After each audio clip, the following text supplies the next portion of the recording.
Hello my doves. So firstly I wanted to apologize for not posting anything recently. Work kind of got a hold of me and it kind of went from there. There's a lot of exciting things going on, but just a lot in general. So there's that. Also the holidays are a little tough for me because my family is so far away. And I do live paycheck to paycheck like most Americans do, let's be honest.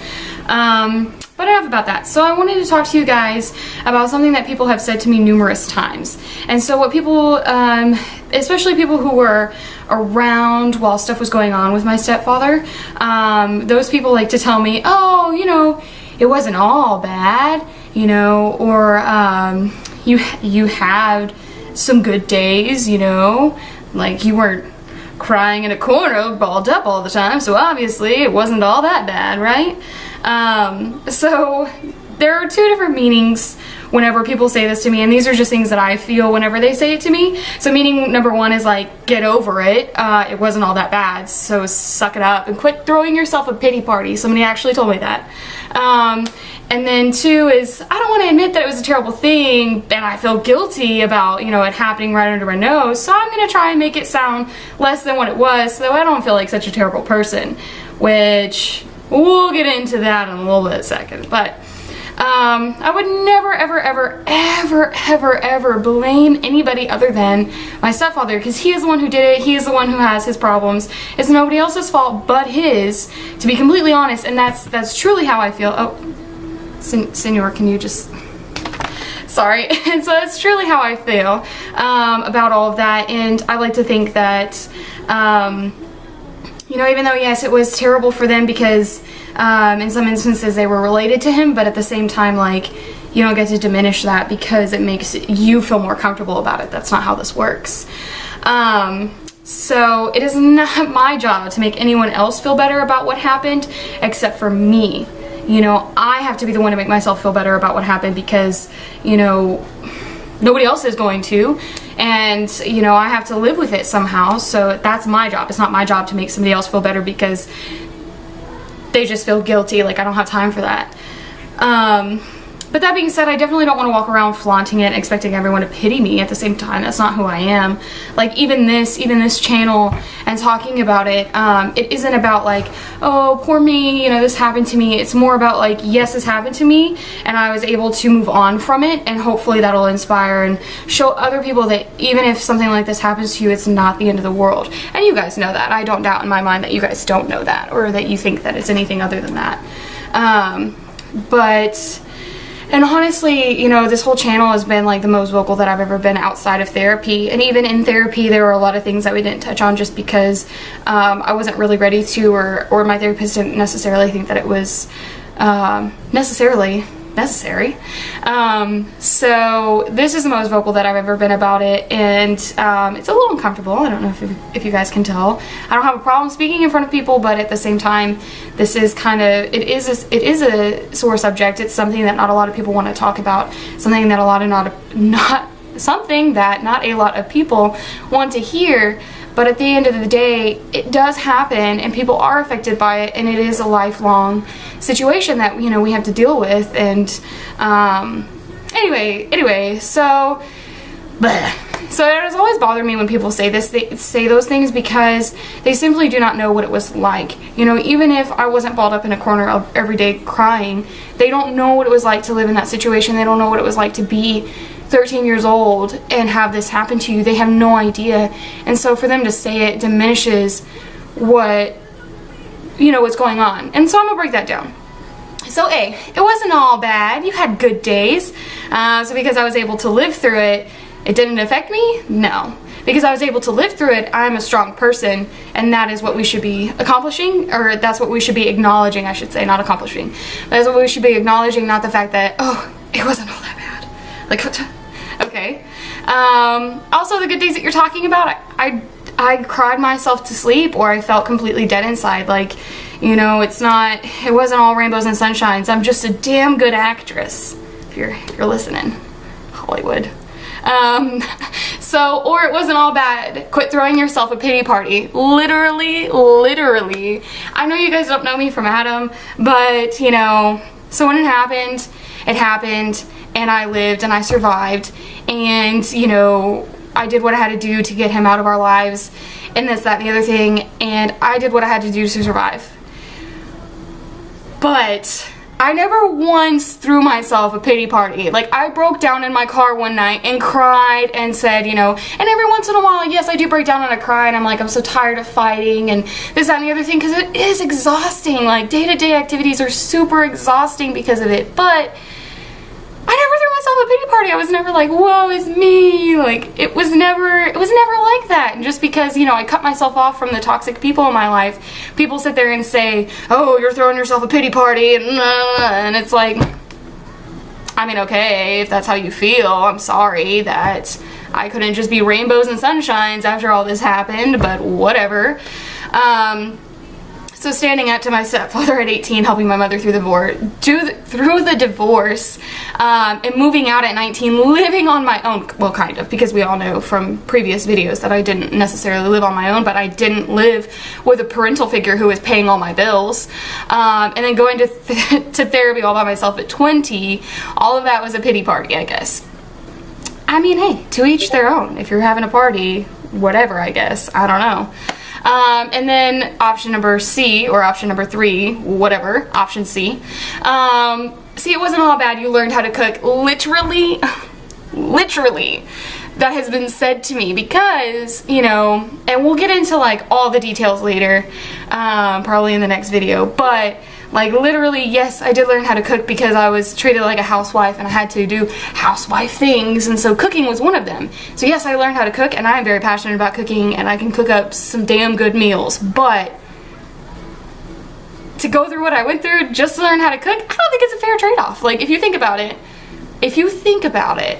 I don't think it's a fair trade-off. Like, I could have learned to cook in any other situation. Shit, I could have moved out on my own after having a very nice childhood, mind you. Moved out on my own, learned how to cook, and I have learned how to cook. Like, I don't understand. But that was somebody's statement to me, and I was just like, yeah, go fuck yourself. Like, I don't know what to do with that. Like, you're right. So glad I got raped at 13 so I can learn how to cook. It's fantastic. That's definitely the way to go. So all you people in culinary school, I'm kidding. That's not a joke. That's not funny.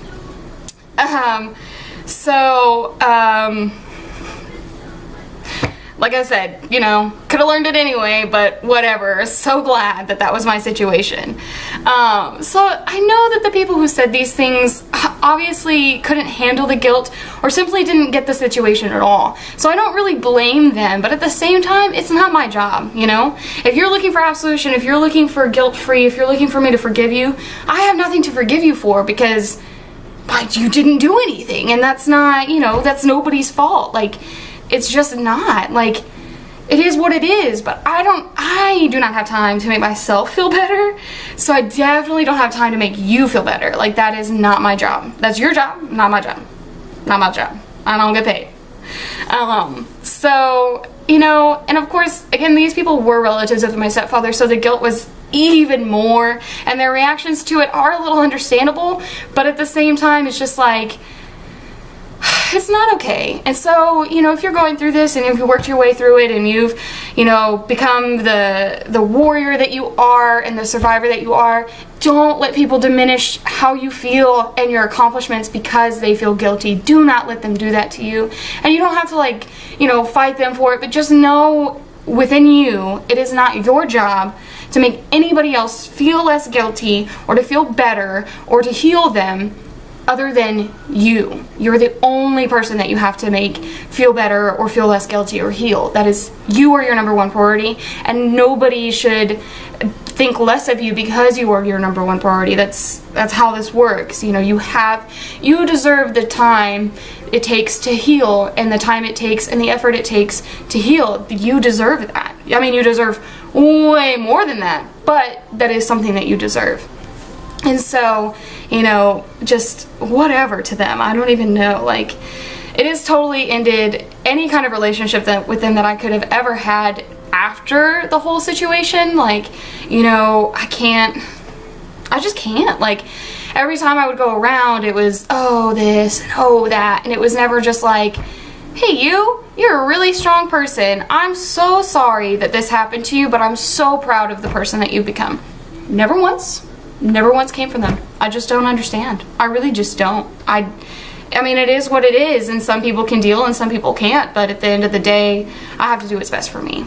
So, and even though all of that was said, for every stupid comment like that, there have been a million supportive comments, you know, and I got lucky. I really did get lucky. I know that, and I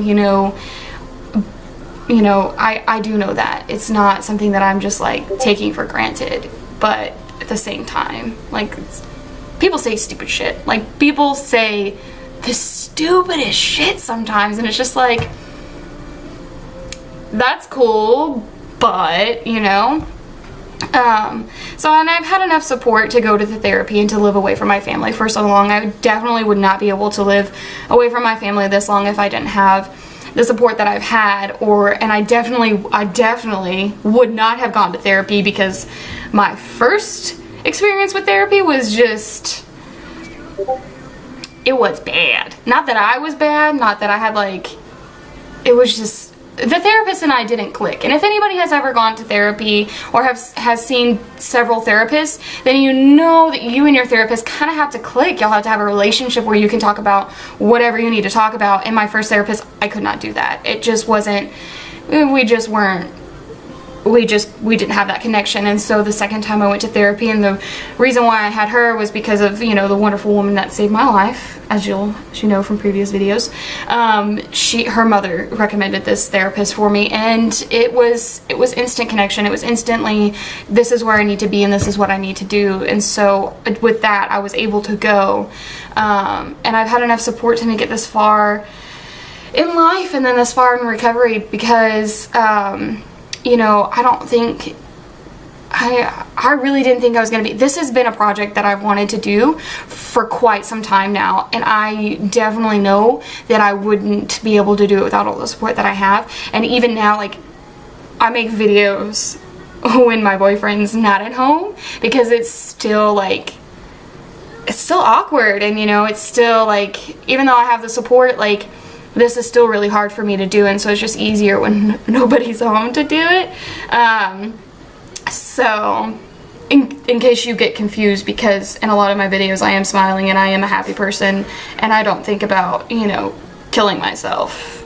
It's not that it doesn't affect me, it's just that I can share it with you guys, I guess, and it's okay, because hopefully it helps somebody. I don't know. I really don't know why I'm able to do this, but I am, and so that's probably because all of the support that I've had, which is fantastic. And I can honestly say that I am loved, and I'm not alone in this, which is really nice considering where I was many, many moons ago, when the only people I had in my life were the people telling me to quit throwing a pity party and to get over it, and it wasn't all that bad.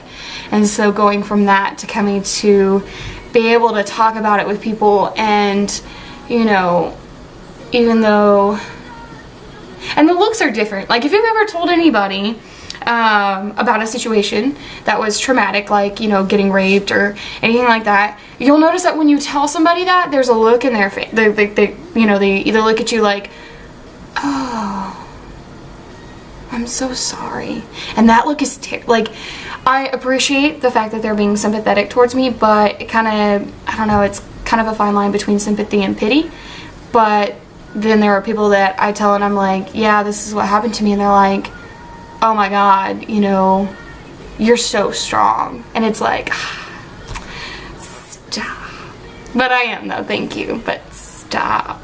Continue. But anyway, so, you know, and you'll know what that feels like. If you haven't already, then you will know what that feels like when you find those people who are going to support you unconditionally and love you no matter what. And it's only going to make you be a better person in their eyes, because even though this terrible thing happened to you, you're not a terrible person. And you're not a terrible person. Just because something terrible happens to you doesn't mean you're a terrible person. It doesn't mean that anything has to end, you know? So I hope this story helps you see that hurtful comments are just a sign of weakness from the commenter, to be honest, if we think about it. And I hope you know that you're never alone in recovery, just because again, something terrible happened doesn't mean that your life has to be terrible or negative. Like, I'm still a positive person. Yes, don't get me wrong, I still have my negative days and I still have my negative thoughts, but in a whole, I am still a positive person, and I like to think that that's really awesome, and you know, that's because of the support system that I've had. So I'm still growing and becoming comfortable in telling my story, and a lot of the times the laughing and the smiling is just a sign of awkwardness and uncomfortableness, I should say. And so, you know, growing and becoming a better person, I'm still doing all those things. I'm still on the path to where I want to be. And I really do hope that sharing my story helps somebody, anybody. I mean, hopefully. That's why I'm doing it. And I do look forward to telling more stories. I mean, we'll get there. Hopefully it won't be such a long stretch between the next video, but it might be. Just kidding. We'll figure it all out. I'm learning as I go. And so I wish you all nothing but love, happiness, and a healthy life, of course. So goodbye, my doves.